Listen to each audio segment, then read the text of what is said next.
YouTube ఛానల్లో అంతర్జాతీయ వార్తలు అందిస్తున్నటువంటి ఏకైక యూట్యూబ్ ఛానల్ ఆర్టీవీ అంతర్జాతీయ వార్తా విశేషాలు. మల్లె పువ్వులే తెల్లని మనసున్న మసుకు నరసింహన్న, ముత్యాల నవ్వు నవ్వేదే మా సింతుల సింహన్న. ఎన్ని కష్టాలెన్ని బాధలు ఉన్నా, ఎన్ని కష్టాలెన్ని బాధలు ఉన్నా, చిరునవ్వు చెదరలేదులే నీ ముఖమున, పోరుబాట విడువలేదులే నీ బ్రతుకున, పోరుబాట విడువలేదులే. మల్లె పువ్వులే తెల్లని మనసున్న మసుకు నరసింహన్న, ముత్యాల నవ్వు నవ్వేదే మా సింతుల సింహన్న. నీ ముత్యాల నవ్వు నవ్వేదే మా సింతుల సింహన్న. కడుపు తెరిసి కన్న తల్లిదండ్రి సాక్షిగా, పుట్టి పెరిగినట్టి నేల రుణము తీర్చగా, మాయ మర్మం లేని మట్టి మనుషులా, కడుపు కన్నం లేని కూలి కొంపలా, మాయ మర్మం లేని మట్టి మనుషులా,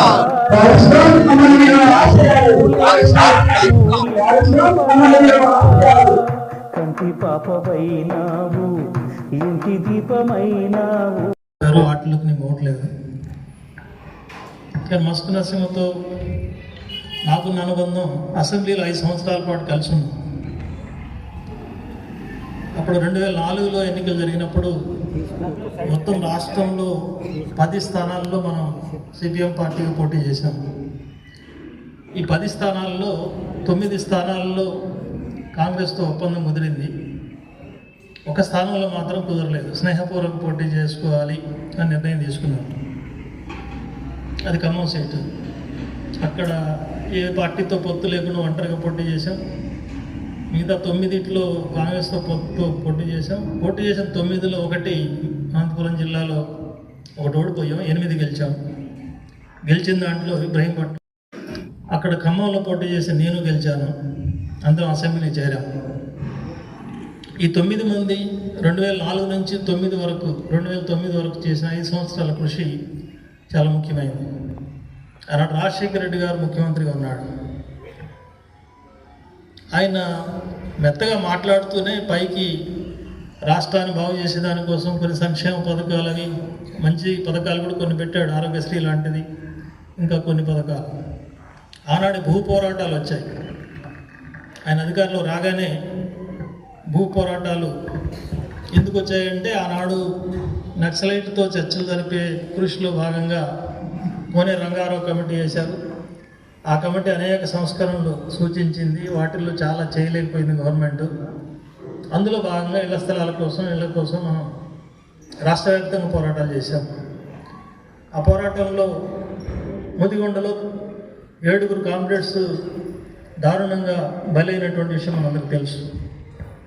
ఆ ఘటనలు అసెంబ్లీని అట్టుడికించినాయి.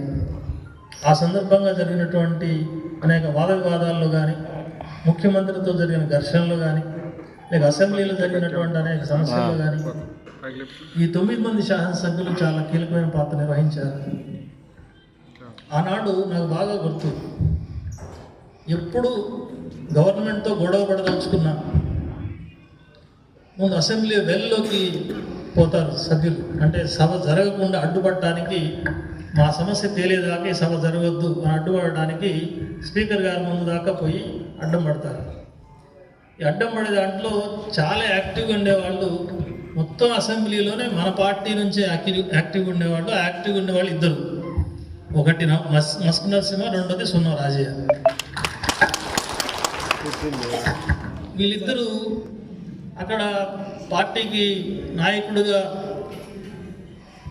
నరసింహయ్య గారు ఉన్నాడు. తర్వాత పార్టీని, అసెంబ్లీ పార్టీని గైడ్ చేసే కన్వీనర్ బాధ్యతలో నేను ఉన్నాను. అంటే ఎప్పుడు ఏం చేయాలో నేను గైడ్ చేస్తుండేవాడిని. నరసింహయ్య గారు ముందు బెంచ్లో ఉండి అమలు చేస్తుండేవాడు. ఆయన మాటలు అమలు చేసేవాడు. చేతలు మాత్రం 2 యోధులు రాజయ్య అండ్ మస్కు, వీళ్ళిద్దరు మాత్రం అసెంబ్లీలో ప్రశ్న అయ్యేవాడు. ఒక సందర్భం నాకు బాగా గుర్తు, వీళ్ళు పదే పదే వెళ్ళకపోతుంటే వాళ్ళు ఎప్పుడు వెళ్ళకపోతున్నారు, ఎప్పుడు వెనక్కి వస్తున్నారు, ఇదంతా గమనిస్తున్నాడు కిరణ్ కుమార్ రెడ్డి. తర్వాత ముఖ్యమంత్రి అయ్యాడు కొన్నాళ్ళ పాటు, 1 నెల 2 నెలలు. ఆయన చీఫ్ విప్గా ఉండేవాడు కాంగ్రెస్ పార్టీకి. చీఫ్ విప్ ఉండి ఒకసారి ఇద్దరు పోయి వెళ్ళలో గొడవ చేస్తుంటే వాళ్ళకి విజ్ఞప్తి చేయడం అనేది వదిలేసి నేను నా బెంచ్ దగ్గరికి వచ్చి నా పక్కన కూర్చున్నాడు కిరణ్ కుమార్ రెడ్డి. అన్నా నువ్వు చెప్పాలి, వాళ్ళిద్దరితో మేము భరించలేకపోతున్నాం, ఎట్లన్నా వాళ్ళు కంట్రోల్ చేయవద్దు, మా గవర్నమెంట్ నడిచేట్లేదు అంటే ఆయనకు అర్థమైంది ఏంటంటే గొడవ చేసేవాడు వాడు, గొడవ చేయించేది నేనని. అందుకని ఎప్పుడు డైరెక్షన్ ఇస్తావు నువ్వు, అక్కడ మరీ రోజుకి ఎక్కువ సార్లు అవుతుంది అని బతిలాడేవాడు. మీకు ఏమైనా కావాలంటే మీ పనులు చేసి పెడతామని. మేము అట్లా బెదిరించి పైరవీలు చేసుకుని వ్యక్తిగత పనులు చేయించుకునే వాళ్ళం కాదయా. వాళ్ళు అడుగుతున్న ఇళ్ళ స్థలాల్లో ఇంక వేరే సమస్యలు, కేసులు, ఇట్లాంటి పరిష్కారం చాలా సమస్యలు ఆ రోజు అట్లా సాధించిన దాంట్లో కమల్ నరసింహ, రాజయ్య చాలా ముఖ్యమైన పాత్ర నిర్వహించారు. మొత్తం అసెంబ్లీ పార్టీ అంతా వ్యూహం ఉంది, కానీ ముందు పెట్టి నిలబడి బాగా పోరాడిన వాళ్ళు వీళ్ళిద్దరు. ఆ రీతిగా నరసింహ పోరాటంతో పాటు సమస్యల మీద కూడా చక్కగా మాట్లాడేవాడు. కాకపోతే మేము దేశ రాజకీయాలు, అసెంబ్లీ రాజకీయాలు చాలా మాట్లాడేవాళ్ళం, కానీ ఎప్పుడు లేచినా సరే ఇబ్రాహీంపట్నం సమస్యలు లేవనెత్తకుండా మాత్రం వదిలిపెట్టలేదు. ఎప్పుడు జనం గురించి మాట్లాడేవాడు. ఆ రకంగా ప్రజల మనిషిగా ఆయన పనిచేశాడు. తర్వాత కూడా దురదృష్టవశాత్తు మధ్యలో కొంత అసెంబ్లీ అయిపోయిన తర్వాత డిస్టర్బెన్స్ కొంత నడిచినప్పటికీ జిల్లా రాజకీయాలు, లోకల్ పరిస్థితుల వల్ల తిరిగి గుర్తు తెచ్చుకున్నాడు. మళ్ళీ సొంత తల్లి ఒళ్ళో చేరాలనుకున్నాడు. ఖచ్చితంగా మళ్ళీ వచ్చి కలిశాడు, మళ్ళీ పార్టీలో చేరాడు. చివరంట తన జీవితాంతం కూడా ఆ రకంగా పార్టీ కోసం నిలబడ్డాడు. చివరి రోజుల్లో కూడా ఆయన కరోనాతో చనిపోకముందు ఒకసారి అనారోగ్యానికి గురయ్యాడు హాస్పిటల్కి వెళ్ళాను నేను, భార్య వీళ్ళందరూ ఉన్నారు. ఆనాడు ఆ గుండె ప్రాబ్లమ్స్ ఉన్నాయి. అప్పుడు మాట్లాడినప్పుడు కూడా తన ఆరోగ్యం కంటే పార్టీ గురించి, తను బయటకు వస్తే ఎంత గట్టిగా నిలబడాలి, ఎంత జనానికి ఏం సేవ చేయాలి, ఇట్లాంటి మాటలే మాట్లాడేవాడు. వ్యక్తిగత విషయం అంటే నాకు ఒక మతం ఇష్టం, నాకు హిందూ మతం ఇష్టం, శ్రీకృష్ణుడు అంటే ఇష్టం, శ్రీరాముడు అంటే ఇష్టం. నాకు ఆ స్వేచ్ఛ ఉండాలి, ఆయన పూజించే స్వేచ్ఛ ఉండాలి. ఇంకొక ఆయనకి అల్లా అంటే ఇష్టం, ఆయనకి అల్లాను పూజించుకునే స్వేచ్ఛ ఉండాలి. ఇంకొక ఆయనకి జీసస్ క్రైస్ట్ అంటే ఇష్టం, ఆయన్ని పూజించే అవకాశం, ప్రార్థన చేసుకునే అవకాశం వాళ్ళకి ఉండాలి. అట్లా కాకుండా నా రాముడే గొప్ప, నీ జీసస్ క్రైస్ట్ పనికిరాడు, నీ అల్లా పనికిరాడు, అది మతోన్మాదం. మెజారిటీ కాబట్టి మేము గొప్ప మతం వాళ్ళం ఇలా అనుకోవడం తప్పు. ఇది సిపిఎం పార్టీ చెప్పేది. మొత్తం వ్యక్తిగత స్వేచ్ఛగా ఉండాలి, వ్యక్తిగత విషయంగా ఉండాలి తప్ప మొత్తం సమాజానికి రుద్ది దాన్ని వివాదాంశంగా చేయకూడదు, ద్వేషాన్ని రెచ్చగొట్టకూడదు. దాన్నే పరమత సహనం అంటున్నాం. పరమత సహనం అంటే పరాయి మతాన్ని కూడా సహించడం, భరించడం, అందరం కలిసి ఉండడం. సామరస్యం, మత సామరస్యం అంటే అందరం సామరస్యంగా ఉండడం, అన్ని మతాలు సామరస్యంగా ఉండడం. ఇది మనం చెప్తున్నటువంటి సూత్రం. కానీ ఇప్పుడు అలా ఉందా ఇండియా? చాలా కాలం అట్లా ఉంది, కానీ ఇప్పుడు అట్లా లేదు. ఇప్పుడు ముస్లిం వ్యతిరేకత రెచ్చగొడుతున్నారు, క్రిస్టియన్ వ్యతిరేకత రెచ్చగొడుతున్నారు. కొన్ని చోట్ల హిందూ సిక్కుల మధ్య పెద్ద గొడవలు, ఇందిరాగాంధీ చనిపోయినప్పుడు చాలా పెద్ద గొడవలు జరిగినాయి. ఢిల్లీలో సిక్కులు ఊచకోత జరిగింది, కొన్ని 100 మంది చంపేశారు. గుజరాత్లో 3,000 మందిని ఒకే ఒక్క రోజులో 3,000 మంది ముస్లింల్ని ఏ విచక్షణ లేకుండా, అంటే ఆడవాళ్ళని కానీ పిల్లలని కానీ గర్భవతులను కానీ చూడకుండా విచక్షణారహితంగా గొడ్డలతో నరికి చంపారు, కత్తులతో కోసి చంపారు. ఆనాడు గుజరాత్లో జరిగినటువంటి ఘటన చాలా పత్రికలో వచ్చింది, మీరు కూడా చదివిన వాడు ఉంటే గుర్తుండొచ్చు.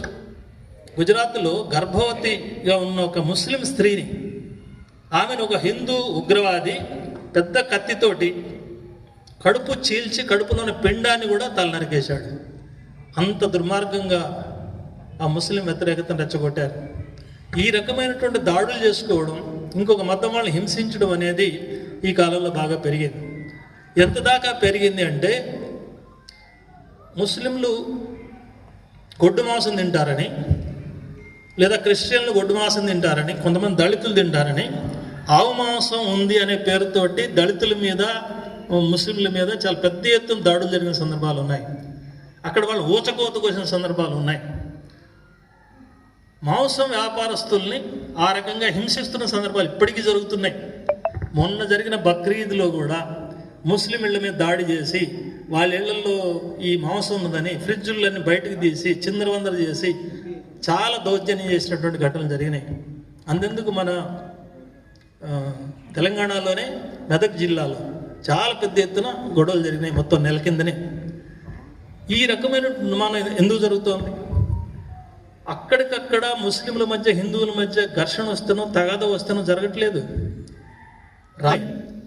హిందువుల మధ్య ముస్లింల మధ్య తగాదాలు పెరిగితేనే, ఘర్షణ పెరిగితేనే వాళ్ళకి రాజకీయంగా ఉపయోగం.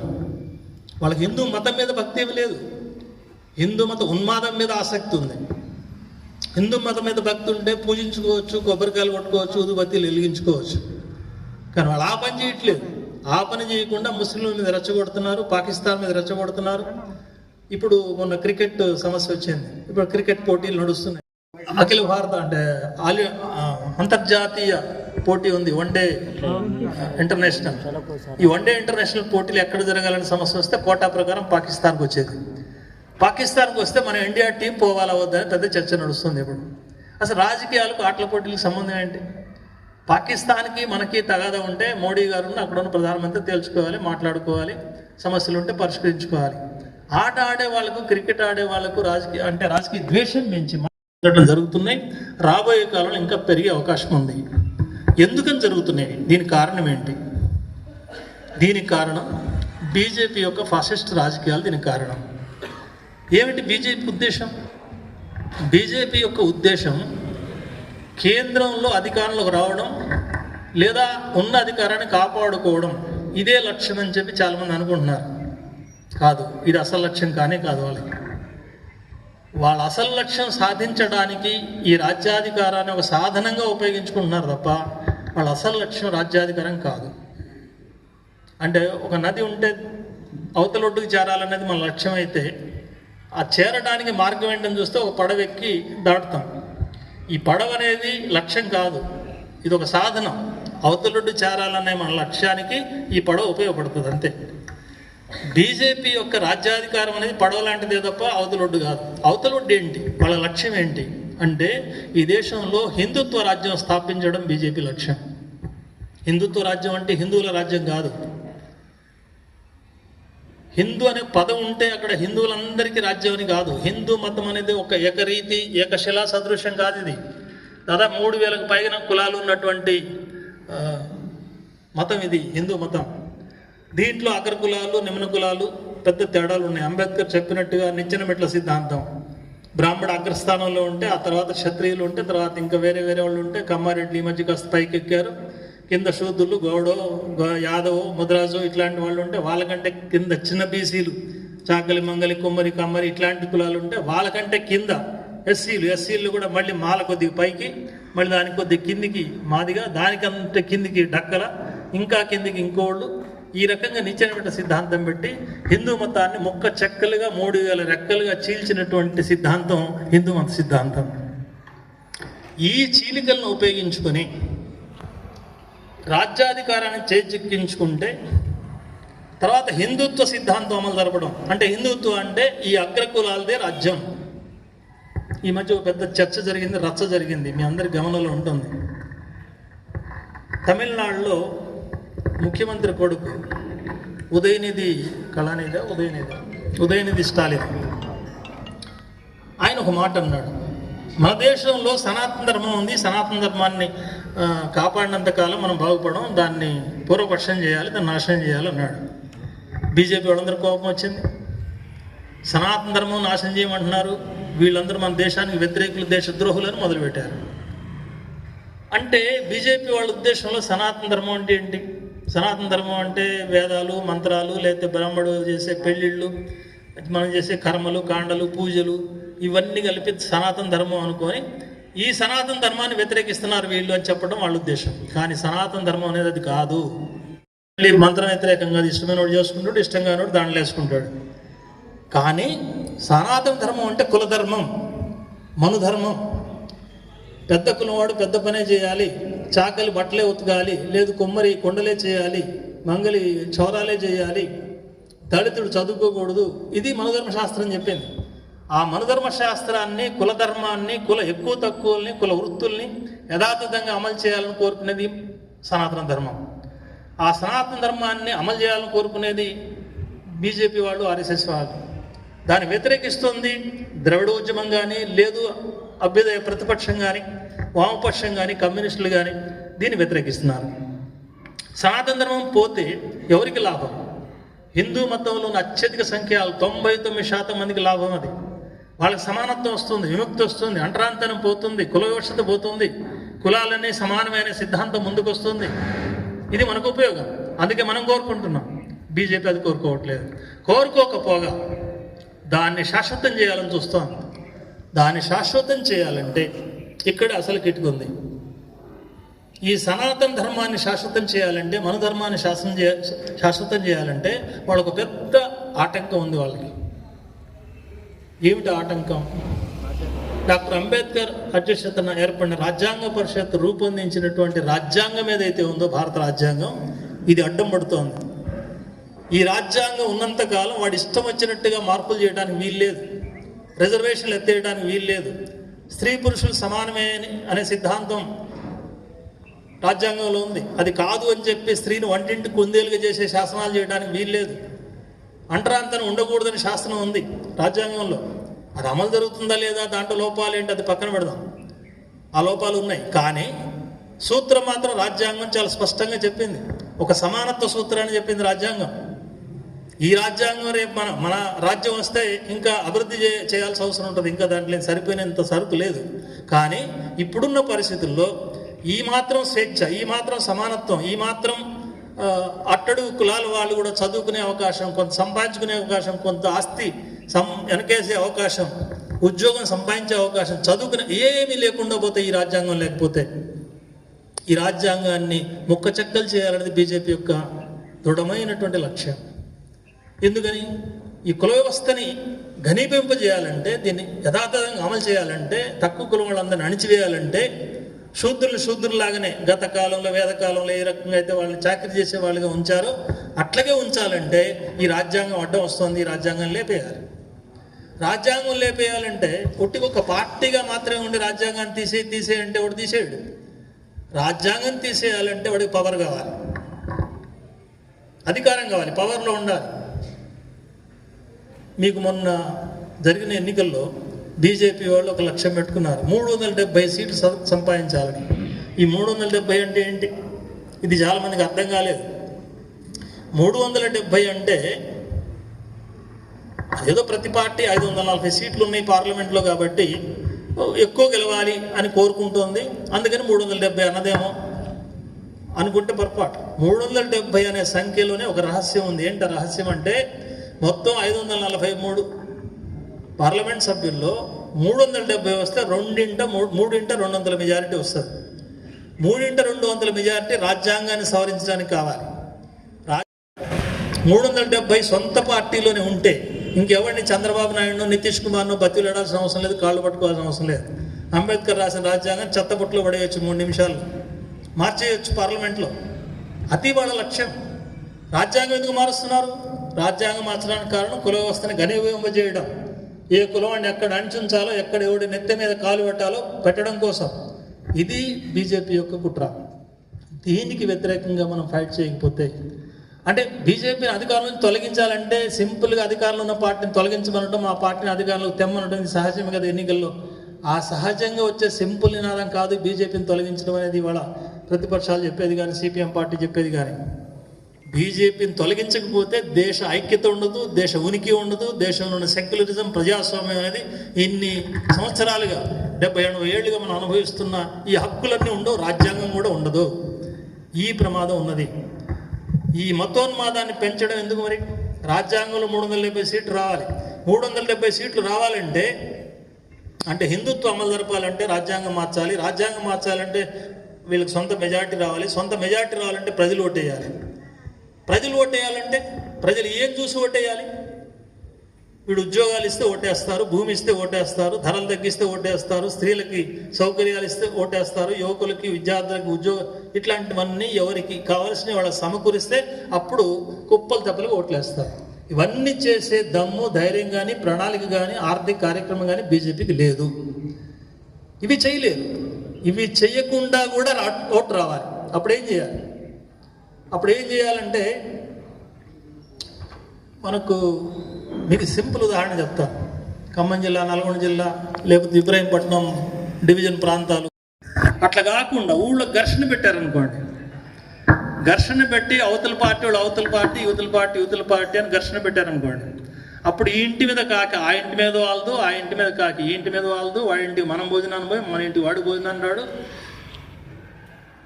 వాడు మనం కలిసి అసలు మాట్లాడుకునే పరిస్థితి ఉండదు. అప్పుడు వాళ్ళ అభ్యర్థికి మనవాడు ఓటేస్తాడా? గీయుడు. ఖచ్చితంగా కసి మీద మనకేస్తాడు వాడు. వాళ్ళ అభ్యర్థి వాళ్ళ జనం కూడా అంతే వేసుకుంటారు కసి మీద. అంటే ఎందుకు వచ్చింది ఆ కసి? ఆ కసి ఎందుకు వచ్చిందంటే పార్టీల మధ్య వైరుధ్యం, ఘర్షణ వల్ల. ఈ ఘర్షణ పార్టీల మధ్య వైరుధ్యంగా వస్తే అది పార్టీల మధ్య ఉంటుంది. కానీ ఇప్పుడు బీజేపీ ప్లాన్ ఏంటంటే మతాల మధ్య వైరుధ్యం తీసుకురావాలి. మతాల మధ్య వైరుధ్యం తీసుకొస్తే నేను హిందూ మతస్థుణ్ణి అని చెప్పి వాడు పోజు పెట్టగలిగితే ఈ దేశంలో హిందువులు ఎంతమంది ఉన్నారో తెలుసా?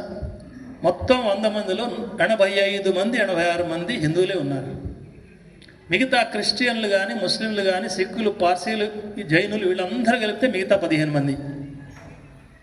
అప్పుడు హిందూ మతానికి ముస్లింకు క్రిస్టియన్కు మధ్య ఘర్షణ వస్తే హిందువులందరూ బీజేపీ హిందువులకు ఛాంపియన్ అనే వాతావరణం వస్తే, ఇప్పటికీ వస్తుంది అక్కడక్కడ. బీజేపీకి నోట్లు ఎందుకు వస్తున్నాయి?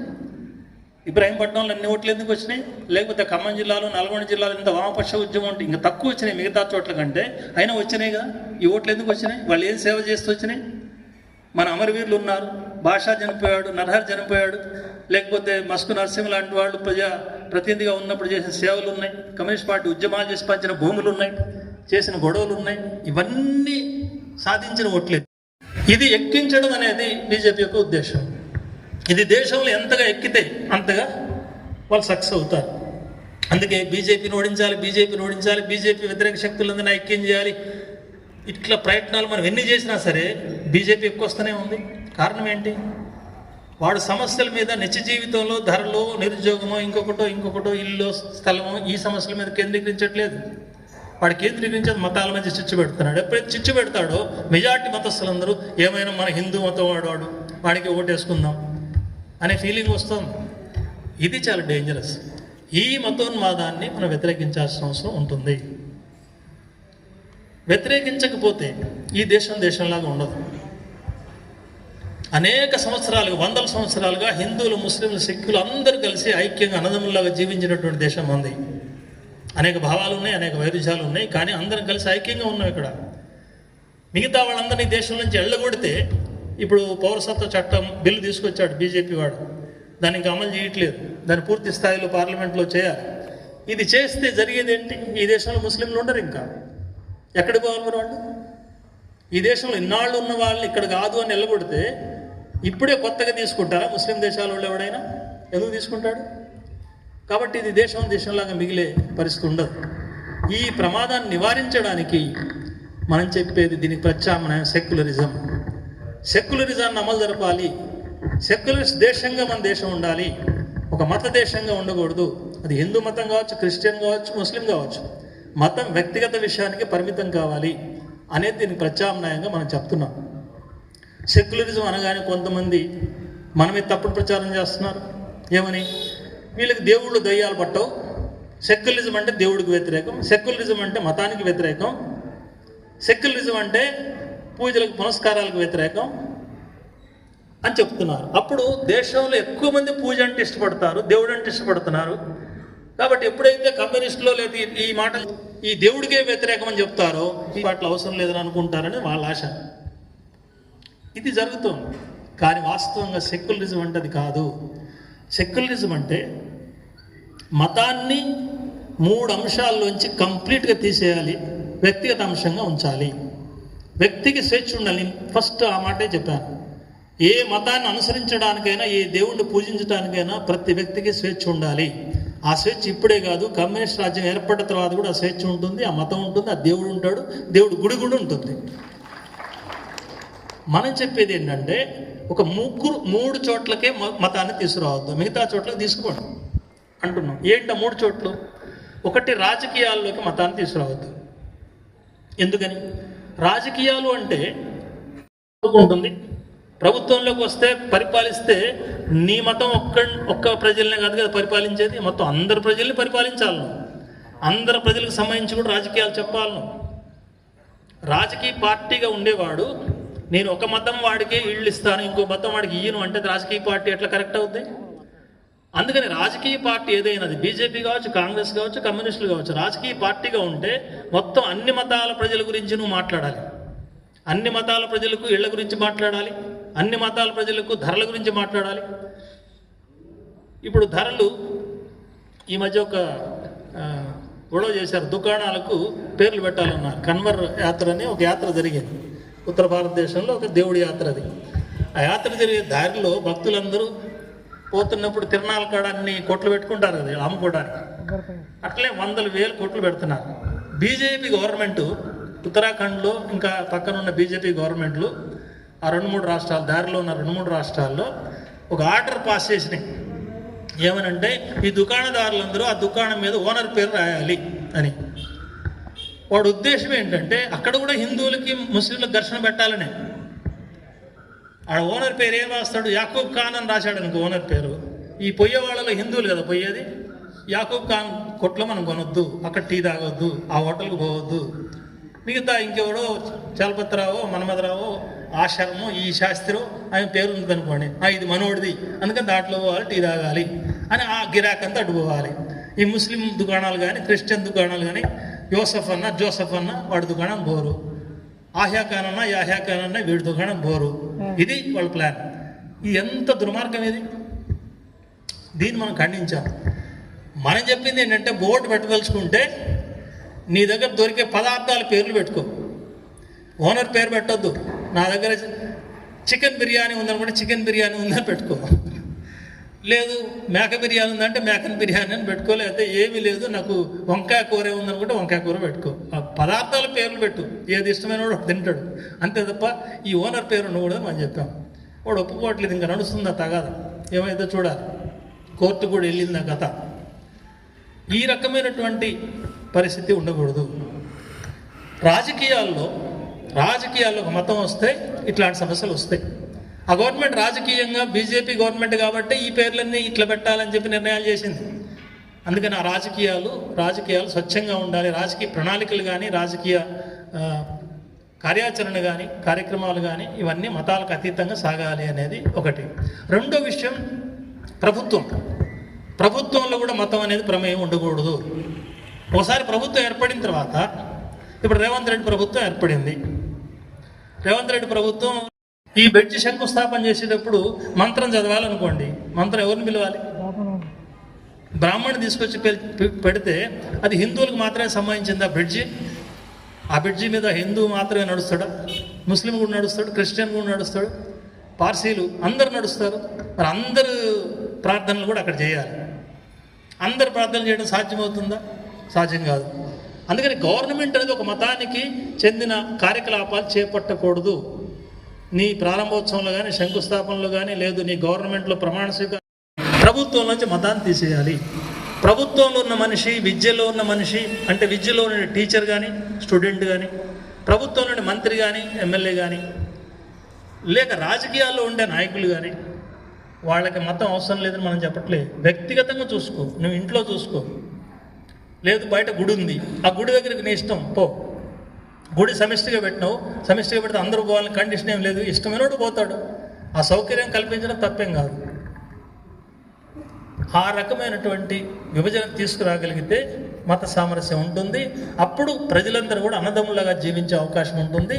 అసలు సమస్యల మీద, మత సమస్యలు, మత ఉన్మాదాలు రెచ్చిపోకుండా అసలు సమస్య మీద, నాకు ఉద్యోగం ఉందా లేదా, చదువు ఉందా లేదా, నాకు ఇల్లు ఉందా లేదా, ఎందుకు లేదు, లేకపోతే ఇది సాధించాలంటే ఏం చేయాలి, ప్రభుత్వాన్ని ఎట్లా నిగ్గదీయాలి, అనే చర్చ జరుగుతుంది. ఆ చర్చలోంచి ఐక్యత వస్తుంది. ఆ ఐక్యత వస్తే గవర్నమెంట్ని బొడ్లో చెయ్యి నిలేసి అడిగే దమ్ము వస్తుంది. అది సెక్యులరిజం అంటే. మనం సెక్యులరిజం ఉండాలని కోరుకునేది అందుకు. ఎందుకంటే ప్రభుత్వానికి వ్యతిరేకంగా నిలబడే ప్రజలందరూ ఐక్యంగా ఉండాలి. ఐక్యంగా నిలబడలేకపోతే పోరాడలేము. ఐక్యత లేకపోతే ఈ ఐక్యతను చెడగొడుతోంది ఈ మతోన్మాదం. ఒకటి మీద ఒకటి ద్వేషం పెంచుతోంది. కాబట్టి కులోన్మాదం, మతోన్మాదాన్ని పక్కన పెట్టగలిగితేనే కమ్యూనిస్టులు ముందుకు పోగలుగుతారు, సమాజం ముందుకు పోగలుగుతుంది, దేశం ముందుకు పోగలుగుతుంది. సమస్యల్లో తప్పుడు వైఖరి తీసుకునే వాళ్ళు నిలదీసే శక్తి వస్తుంది ప్రజలకి. అందుకోసమే ఆ ప్రజాస్వామ్య ఆ లౌకిక వ్యవస్థని కాపాడుకోవడం కోసం, దాన్ని రక్షించుకోవడం కోసం ఈ మతోన్మాదాన్ని వ్యతిరేకించే కర్తవ్యం మనం తీసుకోవాల్సిన అవసరం ఉంది. ఈ కర్తవ్య సాధనలో రాబోయే కాలంలో మరింత ఐక్యంగా మనం ముందుకు సాగాలని, మన ప్రాంతంలో అట్లాంటి భావజాలాన్ని విస్తరింపజేసేదాని కోసం కృషి చేయాలని కామ్రేడ్ మస్కు నరసింహ మనకు చూపిన ఆదర్శాలు ముందుకు తీసుకుపోయేదానికోసం అందరం కృషి చేద్దామని తెలియజేస్తూ మరొకసారి నా తరఫున, పార్టీ రాష్ట్ర కమిటీ తరఫున కామ్రేడ్ నరసింహకు నా విప్లవ జోహార్లు తెలియజేస్తూ సెలవు. జోహార్ కామ్రేడ్ నరసింహ. ఇప్పటిదాకా మతం, మతోన్మాదం, కులం ఎంత కామ్రేడ్ నరసింహ. ఇప్పటిదాకా మతం, మతోన్మాదం, కులం ఎంత ఇది సమాజ స్థాపన కోసం RTV న్యూస్. ఈ వీడియో మీకు నచ్చినట్లయితే లైక్ చేయండి, షేర్ చేయండి, సబ్స్క్రైబ్ చేయండి.